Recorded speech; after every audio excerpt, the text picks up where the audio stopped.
शेतकरी मित्रांनो, उडीद पिकासाठी योग्य बियाणं निवडणं महत्त्वाचं आहे. कमी कालावधी, जास्त उत्पादन, रोगप्रतिकारक क्षमता लक्षात घेऊन आपण वाणांची निवड करणं गरजेचं असतं. शेतकरी मित्रांनो, उडीद हे पीक 2 ते 2.25 महिन्यामध्ये तयार होतं.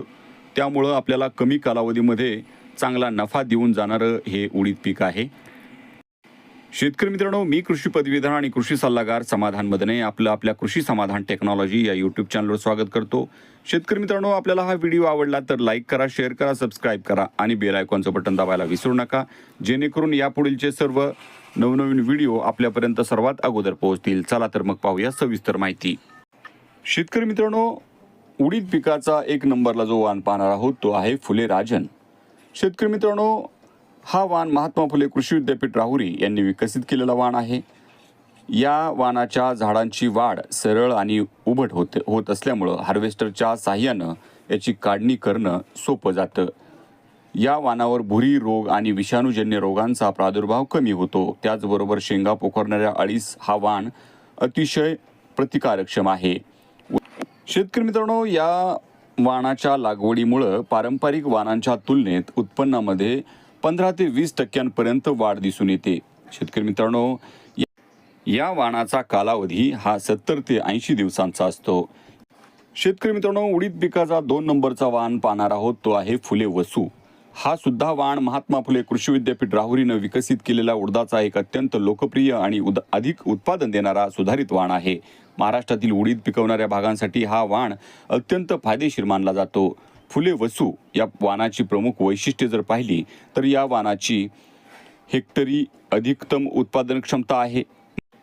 हे पीक कमी कालावधीत म्हणजे 70 ते 73 दिवसात परिपक्व होतं.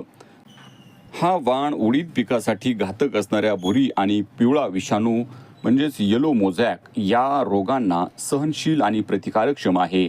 याचे दाणे टपोरे आणि आकर्षक असतात. या वाणाच्या 100 दाण्याचं वजन हे 4.87 ग्रॅम. शेतकरी मित्रांनो, या वाणाची पेरणी करण्यासाठी एकरी 6 किलो बियाणं आपल्याला पुरेसं होतं. पेरणीपूर्वी बियाण्यास 5 ग्रॅम ट्रायकोडर्मा आणि रायझोबियम जीवाणू संवर्धनाची बीज प्रक्रिया करणं अतिशय महत्त्वाचं आहे. शेतकरी मित्रांनो, उडीद पिकाचा 3 नंबरचा वाण पाहणार आहोत तो आहे TAU1. शेतकरी मित्रांनो, हा महाराष्ट्र राज्यात सर्वाधिक क्षेत्रावर म्हणजे सुमारे 80% जास्त क्षेत्रावर पेरला जाणारा उडदाचा अत्यंत लोकप्रिय आणि सुधारित वाण आहे. डॉक्टर पंजाबराव देशमुख कृषी विद्यापीठ अकोला यांनी हा वाण विकसित केलेला आहे. या वाणाची प्रमुख वैशिष्ट्य जर पाहिली तर शेतकरी मित्रांनो, हे वाण 65 ते 72 दिवसात तयार होतं. काही भागामध्ये 70 ते 85 दिवस लागू शकतात. शेतकरी मित्रांनो, याचे दाणे टपोरे, काळे आणि आकर्षक असतात. उत्पादन क्षमता जर पाहिली तर या वाणाची सरासरी उत्पादकता चांगली मिळते. रोगप्रतिकारक शक्ती, हा वाण भुरी रोगास मध्यम प्रतिकारक आहे. शेतकरी मित्रांनो, पुढचा जो उडीद पिकाचा वाण पाहणार आहोत तो आहे PDKV ब्लॅक गोल्ड. शेतकरी मित्रांनो, हा डॉक्टर पंजाबराव देशमुख कृषी विद्यापीठ अकोला यांनी 2016 मध्ये विकसित केलेला उडदाचा एक अत्यंत प्रगत आणि सुधारित वाण आहे.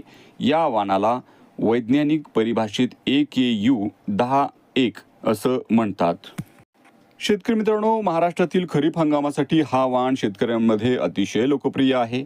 या वाणाची वैशिष्ट्ये काय आहेत तर शेतकरी मित्रांनो, या वाणाची सरासरी उत्पादन क्षमता चांगली आहे.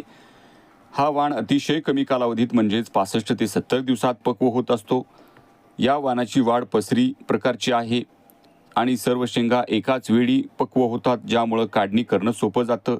दाण्यांचा आकार मोठा, टपोरा आणि जांभळट काळ्या रंगाचे दाणे असतात, ज्याला बाजारात चांगला भाव मिळतो. शेतकरी मित्रांनो, हा वाण उडदावर पडणाऱ्या भुरी आणि करपा या दोन्ही प्रमुख रोगांना अत्यंत प्रतिकारक्षम आहे. शेतकरी मित्रांनो, इतर उडीद पिकांच्या सुधारित वाणांमध्ये BDU1, TAU1, AKU10-1, AKU15 यांचाही समावेश आहे. या सुद्धा चांगल्या व्हरायटी आहेत. आपल्याला जो योग्य वाटेल तो वाण आपण निवड करून लागवड करू शकता. शेतकरी मित्रांनो, उडीद पिकाची लागवड करत असताना जमीन मध्यम ते भारी आणि पाण्याचा चांगला निचरा होणारी जमीन उत्तम मानली जाते. मान्सूनचा चांगला पाऊस झाल्यानंतर जूनचा 2रा आठवडा ते जुलैच्या पहिल्या आठवड्यापर्यंत आपल्याला उडीद पिकाची पेरणी पूर्ण करायची आहे. बियाण्याचं प्रमाण जर पाहिलं तर प्रति एकर 5 ते 6 किलो बियाणं आपल्याला पुरेसं होतं. पेरणीचं अंतर 2 ओळींमध्ये 30 ते 45 सेंटीमीटर आणि 2 झाडांमध्ये 10 सेंटीमीटर अंतर ठेवून पेरणी करायची आहे. खत व्यवस्थापन करताना आपल्याला शेणखत देणं गरजेचं आहे. त्याचबरोबर आपण 12-32-16 किंवा 14-35-14 प्रति एकर क्षेत्रामध्ये एक बॅग पेरणीबरोबर देणं गरजेचं आहे. शेतकरी मित्रांनो, आपल्याला शेतीविषयक कोणतीही समस्या असेल तर आपण भारत सरकार कृषी मंत्रालय किसान हेल्पलाईन सेंटर 1800-180-1551 या टोल फ्री नंबरवर सकाळी 6 ते रात्री 10 पर्यंत कॉल करून शेतीविषयक सर्व प्रकारची माहिती दररोज घेऊ शकता. शेतकरी मित्रांनो, हा व्हिडिओ आपल्याला आवडला असेल तर लाईक करा, शेअर करा, सबस्क्राईब करा, जेणेकरून यापुढीलचे सर्व शेतीविषयक नवनवीन व्हिडिओ आपल्यापर्यंत सर्वात अगोदर पोहोचतील. हा पूर्ण व्हिडिओ पाहिल्याबद्दल आपलं मनापासून धन्यवाद.